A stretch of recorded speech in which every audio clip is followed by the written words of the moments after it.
Okay, welcome back to Posty TV. So, instead of looking at my head for this one, I'm just going to look at the engine.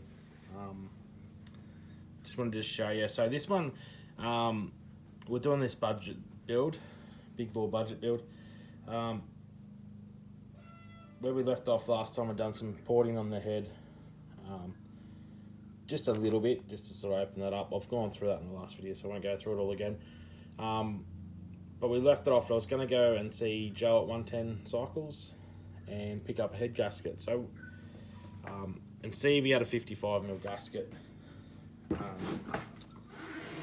that was the goal. So, what I ended up doing was, again, Joe knows his stuff and has built hundreds of engines, and he's more than happy to help out. So, what he's recommended with that flat top carby, how we're worried about losing compression on that engine, going with a flat top rather than the domed, was to take a standard head gasket. So this is just a cheap standard head gasket for standard size engine cylinder, and drill out these two pins on either side. So once you drill them out, you're going to be able to split the gasket into three pieces. So there'll be this silver center, slightly thicker piece. Get that out. And then on the side of it, there's going to be this nice thin gasket, and there's one either side. So what Joe's recommended doing, and what they do for the flat top carby, so that you keep some more compression in it, is that you get rid of the middle bit, keep the outside ones, and then you bore it out carefully to take it out to a to fit the 55mm. So that's a standard, head, and that's that big piston we're going to won't fit. So what I did was I put a standard one in. I'm trying to do this all back to front, and I just sort of gauged what allowance was around the gasket, so how much room was around it when it was in. So there's a little bit of tolerance, a bit of clearance there, and I've just duplicated that with this one here, and I've just bored that out and kept that same. So the way that I bored it out was I used this guy, and I've been using this a bit lately, and that's what I used on the porting, is just this drill bit, just with a battery drill with this, and just run it around basically continually, check for any high spots, made it as even as I can, and I got that to come out nice and even. Run over it some fine sandpaper around the edges so there's no rough edges or burrs or anything, and that's as Joe said, that's he said these never leak. He's never really had these leak on him. It's bored out, it's nice and thin. So we're going to pick up some more compression that we've lost with this thin gasket. Same torque settings and etc, etc. So that's pretty good outcome, I reckon, because that's again keeping with the budget build. I think he charged me $20 for this, for a head gasket. I think if you buy them in a kit, you can buy a whole kit for $30 or something, I'm not sure, but it's just the same one. He did say one thing was the genuine ones have a bigger pin here. He said the smaller ones are the better ones to go for, the smaller pins. So that solves our head gasket problem, which is awesome, and cheap and easy to do. With the build, I've sort of changed tact a little bit. I was originally going to convert the 6-volt engine back into a 12-volt. And I learned a few things talking to Joe. So one of the things is the flywheel's different for your 12-volt, so the actual flywheel is different, so I'd have to change that over. I have got one to change over. The head's different. I didn't realise the head and the actual Joe told me this yesterday, the cam is different. So this is a 6-volt cam. It doesn't have the little ring here, and that's a 12mm cam. It has that little ring in the end of it. Now this is what he told me. They're actually different. It's hard to see. Those lumps on them are actually different sizes, different thicknesses. He said they will sometimes work.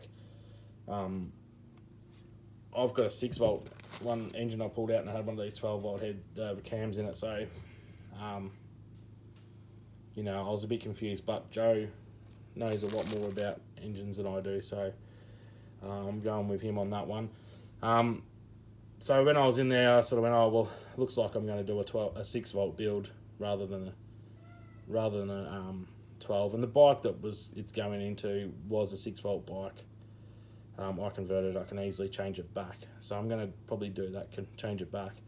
But the other thing was he had a 6-volt racing cam, or stage 2 cam, that he sold me cheap because it's 6-volt. I probably don't sell as many. So look, I mean cheap. I still paid $200 for it, and they're $250 for a 12-volt. But it's sort of the engine's evolving. I think that's what everyone's going to do with their builds. Things will change. Some people will go, well, I'm not changing the cam. Hang on. You back? Right, I dropped you. Some people are going to not do the cam, and you don't need to, like I was saying. I'm going to do another one after this. I've got one down here. And I'm going to do that as a 12-volt engine. And I'm going to do the same the big bore on it. Same head gasket, but it's a 12-volt. And I'm not going to do the cam. So I'll probably have two of those both engines running in bike, so we can compare the difference between the two later down the track, and we can see what happens and do that. But this 6-volt engine it's gonna, with the cam, that nice thin head gasket, and bits and pieces, bit of porting in the carby, and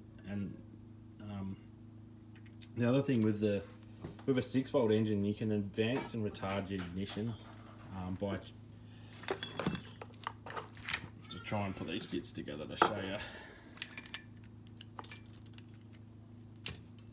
The magnets are all stuck together.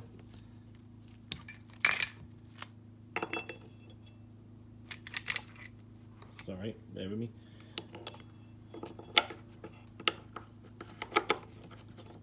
Alright, so I'll get out of the light so you can see this. So this is our ignition module. This is very basic and not sitting how it should. This spins around on the 6-volt. Every time it comes past here, it sends a signal down to spark.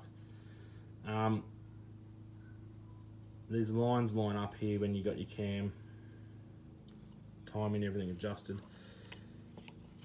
This sits in here now. It's not sitting there for some reason because there's a magnet on there's a little lug in there, and this notch in here.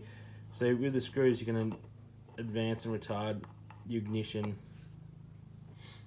with a 6-volt. So I know some of the guys that have done their builds and spoken about it, is they've advanced their ignition with a 12-volt, which seems a lot harder than a 6-volt. So for that reason as well, I'm going to keep this as a 6-volt engine.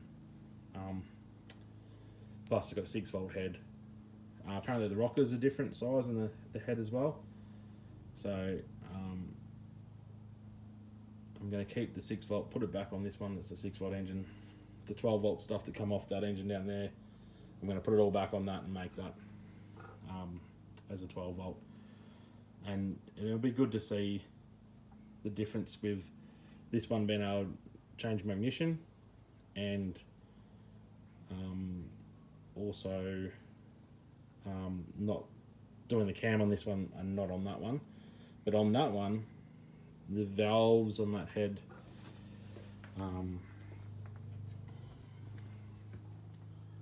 we're looking a bit crusty. So what I'm going to do with this head is I'm going to go a bit further with the porting, and I'm going to reseat some new valves in there at the same time.